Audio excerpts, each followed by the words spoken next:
One of the things I thought was really interesting in the research was that there's more people listening to radio, but they're also listening to different types of radio, different options, and on different platforms as well.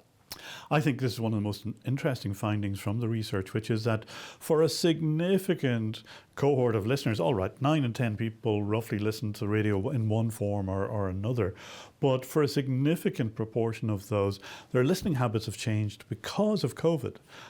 They're not just because they're working from home, but they want to listen to different types of programs. Maybe they want something, a little bit of light relief, maybe from during the worst of the pandemic, the news that was coming through, or they just want to maybe check out different stations or different types of program formats. So I think what has happened is that we still have remained in love with radio as a people, but the type of radio we love is changing and shifting, and I think that's an interesting phenomenon, but also an interesting opportunity for advertisers as well.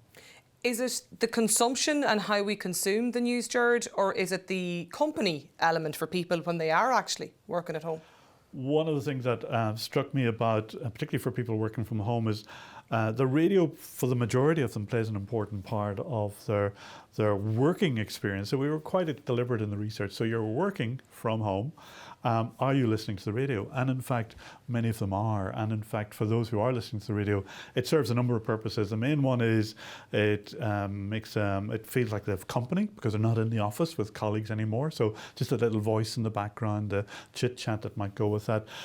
Others say it kind of alleviates some of the stress of work and delivering. And a lot of people have been working maybe even harder, longer hours while working from home. And indeed, 1 in 5 say it actually makes them more productive. It's kind of like, some offices will have music on or will let people listen on their headphones. And there is definitely, for some people, more productivity from having the radio in the background. It just kind of lifts their mood and gets them working more, working better.